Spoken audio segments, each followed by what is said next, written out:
everyone, it's Abby. Today I'm going to be reading The King of All Kings, the story of three wise men from Matthew chapter 2. Far away in the east, three clever men saw the very same star, the star that God had put in the sky when Jesus was born. They knew it was a sign. A baby king was born. They had been waiting for the star. They knew it would come. "He's here," they shouted, "he's here." And I'm sure if you'd been there, you would have heard them laughing and dancing and singing until the sun came up. At dawn, they packed up their camels and wrapped gifts for the baby. They brought their most precious treasures of all, frankincense, gold, and myrrh, special, sparkly, lovely-smelling, gleaming things, just right for a king.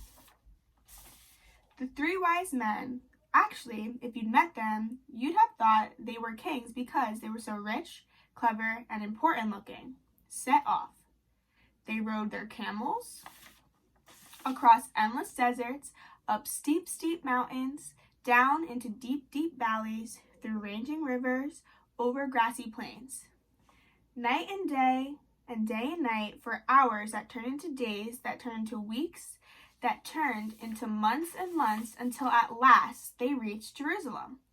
Jerusalem was by far the most important city for miles around, and as anyone can tell you, that's where a palace would be, and kings are born in palaces. So that's where they went. But they were in for a surprise. They went to see King Herod. Surely he'd know where this baby was, but he didn't. In fact, he didn't like the sound of a new king. It made him cross. He didn't want anyone to be king except him. But Herod's advisors told the three wise men what was written in their books, what God had said about the baby king. "Go to Bethlehem. That's where you'll find him." Suddenly, the star that they had seen in the east started moving again, showing them the way. So the three wise men followed the star out of the big city, along the road, into the little town of Bethlehem.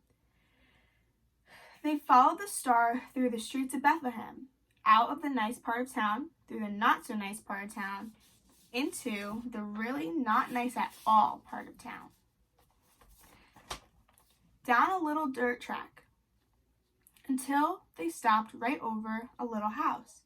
But wait, it wasn't a palace, and there weren't any guards or servants or flags or red carpets or trumpets or anything. Did they get it wrong? Or was this what God meant?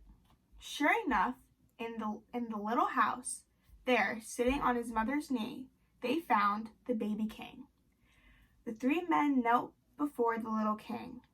They took off their rich royal turbans and gleaming gold crowns. They bowed their noble heads to the ground and gave him their sparkling treasures. The journey that had begun so many centuries before had led three wise men here, to the little town, to a little house, to a little child, to the king God had promised David all those years before.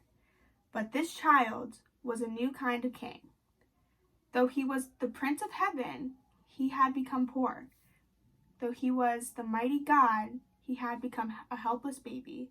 This king hadn't come to be boss. He had come to be a servant. The end. I hope you guys enjoy.